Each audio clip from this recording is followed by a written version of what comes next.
Bonsoir à toutes et à tous et bienvenue sur 8 Mont-Blanc, c'est l'heure du journal de la rédaction. Nous sommes le jeudi 6 juin 2019. Voici les titres que nous allons développer ce soir. Chaque année, des dizaines de cygnes de bébés cygnes meurent sur le lac d'Annecy. Si la plupart de ces décès sont dus à l'homme, bon nombre de cygnons se noient au niveau du déversoir du Pont-Perrière sur le Thiou. La ville d'Annecy a donc décidé de mettre en place un barrage flottant. La pause a eu lieu ce mercredi, nous y étions. Et puis nous vous proposerons une idée de tourisme pas comme les autres avec Yves Cornetto. Ce passionné sillonne le Rhône à bord de son kayak depuis plusieurs années pour en découvrir les moindres recoins. Lutter contre la mortalité des cygnes. Le dernier recensement de 2019 a en effet montré une baisse significative du nombre de cygnes sur le lac d'Annecy. En plus des dangers représentés par l'être humain, plusieurs bébés cygnes se noient au niveau du déversoir du Pont-Perrière sur le Thiou. Face à cette situation inquiétante, la ville d'Annecy a décidé de réagir. Reportage. Véritable piège pour les bébés cygnes, le déversoir du Thiou, situé près du Pont-Perrière dans la vieille ville d'Annecy, a causé en 2018 la mort d'une dizaine de cygnons. Pour stopper cette triste série, la commune d'Annecy a décidé d'agir avec la mise en place d'un barrage flottant sous le pont de la Halle. La première cause de mortalité, c'est quand même l'activité humaine, mais ici, c'est vrai que cette chute était un point d'échauffement. C'est un barrage inédit en France et en Europe, puisqu'on a recherché partout. Nous sommes dans un quartier ultra sensible, classé, protégé, hyper touristique, et chaque année, de jeunes cygnons tombaient dans la vanne du Thiou, et c'est une image que la ville d'Annecy ne peut pas supporter, bien évidemment.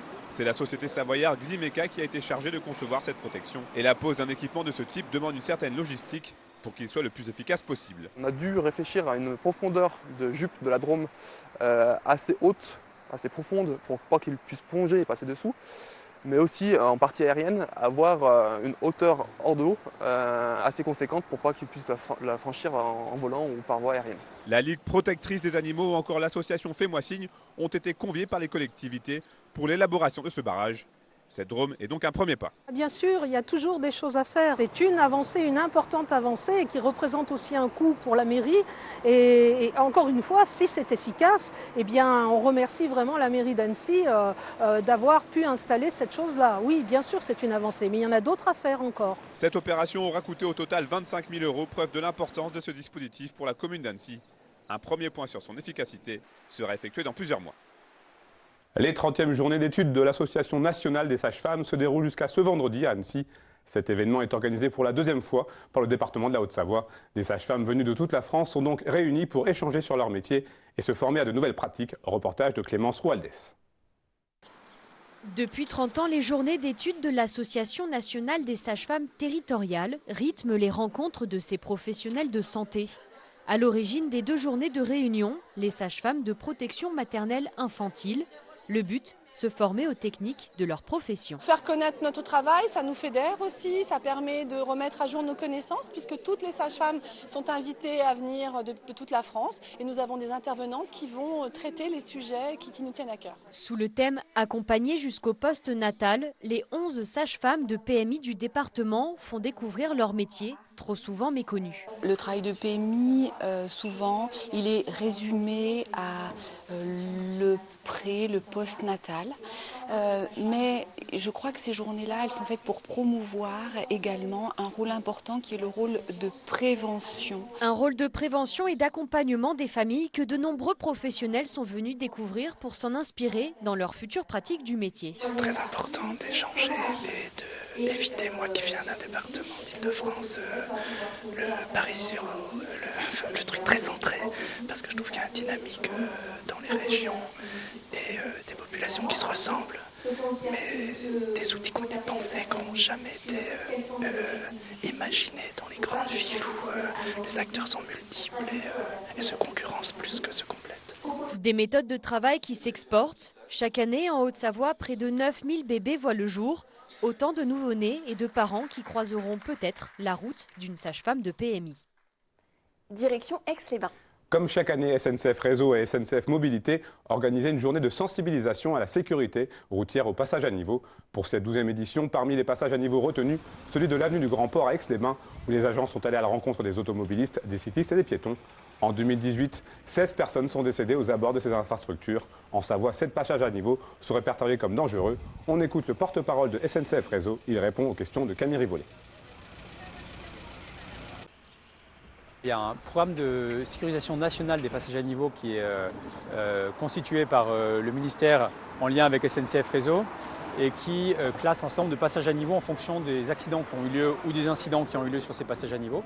Donc cette liste de passages à niveau permet de lancer des actions de suppression des passages à niveau ou de sécurisation des passages à niveau. Donc il y a plusieurs facettes. Il y a l'aspect suppression qui va consister à construire un pont par-dessus le passage à niveau ou par-dessous le passage à niveau pour permettre le passage des voitures et de supprimer le passage à niveau. Et il y a également, dans beaucoup de cas, des solutions alternatives qui sont trouvées, qui consistent à sécuriser le passage à niveau pour renforcer la sécurité des automobilistes et des trains au passage à niveau et qui permettent de résoudre les difficultés qu'on a sur certains passages à niveau. Donc, par exemple, sur le passage à niveau à Vimines, à côté de Chambéry, la voirie est agrandie pour faciliter le croisement des voitures sur le passage à niveau. Une idée de tourisme original. Dans nos départements, quand on évoque le tourisme estival, on pense généralement aux montagnes. Pourtant, nos lacs et nos rivières attirent également de nombreux passionnés, à l'image d'Yves Cornetto. Depuis plusieurs années, il sillonne le Rhône pour en découvrir tous les aspects et tous les secrets. Une fascination qui a poussé cet homme à dédier une partie de sa vie à cette rivière. François Pirot et Emmanuel Jaude l'ont rencontré. Yves est né et habite le département de l'Ain. Travailleur dans le bâtiment, il passe la plupart de ses temps libres à voguer sur le Rhône. Une réelle passion qui l'occupe depuis plusieurs années déjà. C'est vraiment venu par hasard. En fait, on faisait une balade sur la Via Rona en vélo avec la famille. C'est là que j'ai découvert Prolinx Sport parce qu'ils avaient une base à Chana. Et donc du coup, c'était les vacances. Je me suis dit, tiens, on va louer un kayak. Voilà, j'ai essayé avec le gamin et puis moi ça m'a plu immédiatement. Puis donc après, de fil en aiguille, on investit dans le matériel et puis voilà quoi. C'est monté en puissance, je freine un petit peu parce que voilà, il y a la vie familiale aussi, il y a tout ce qui va avec. Donc j'essaie d'en faire profiter mes proches aussi également. Mais oui, ça monte en puissance et pour l'instant, c'est pas prêt de s'arrêter. Long de 812 km, le Rhône est un terrain de jeu tout trouvé. Il faut dire que malgré l'endiguement et la multiplicité des barrages, les berges restent la plupart du temps des lieux sauvages, propices à la rencontre avec de nombreuses espèces. On peut avoir des endroits très très calmes, des endroits avec un peu de seuil, un petit peu de remous. C'est très varié, on s'ennuie pas. Pour moi, je m'ennuie pas en tout cas. Je constate quand même malgré tout, dû au changement climatique, tout ça, je pense que ça baisse un petit peu aussi, comme tout le reste malheureusement. Donc on a tous un rôle un peu là-dessus à jouer, sur la préservation de l'environnement. Après, voilà, je sais qu'il y a beaucoup d'acteurs dans la région qui font en sorte aussi de préserver cet endroit et bon, c'est déjà positif. Mais si sa passion est née de ce fleuve qui traverse 2 pays et 8 départements français, l'appétence d'Yves pour l'eau vive le mène aujourd'hui bien souvent au-delà de son territoire, bien que nos départements soient déjà bien fournis en lacs et rivières. De là, il y a les rivières d'Ain. Donc pareil, très beau spot aussi en kayak qui est accessible, j'ai envie de dire, pratiquement à tout le monde. Pareil, il y a des loueurs. La rivière est sympa à faire également.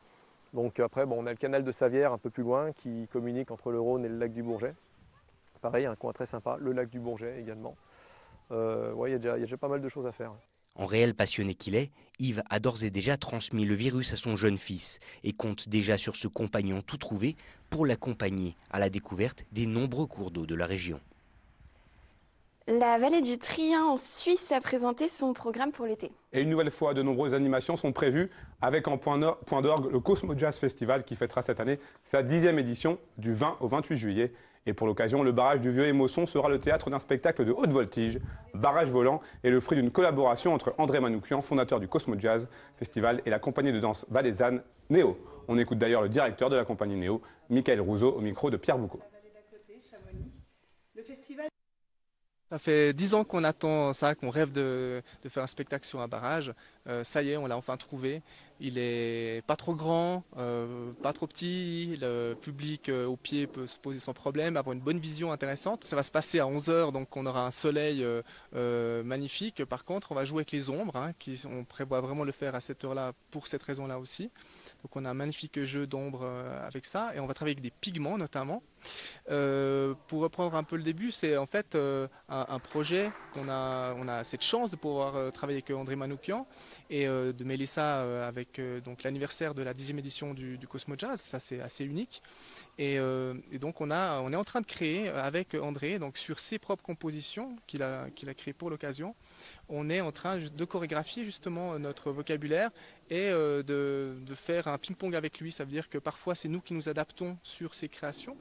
Et pour d'autres morceaux, on va en fait lui demander d'arranger les choses pour amplifier et sublimer ce qu'on cherche à transmettre dans notre spectacle. Un appel à vigilance pour refermer ce journal. La préfecture de Haute-Savoie tient à rappeler les conseils de prudence à mettre en œuvre en début de saison, notamment lors des randonnées pédestres. Les conditions d'enneigement sont telles en ce mois de juin que de nombreux névés sont encore présents en montagne à des altitudes inférieures à 2000 mètres. Soyez donc très prudents si vous partez en montagne.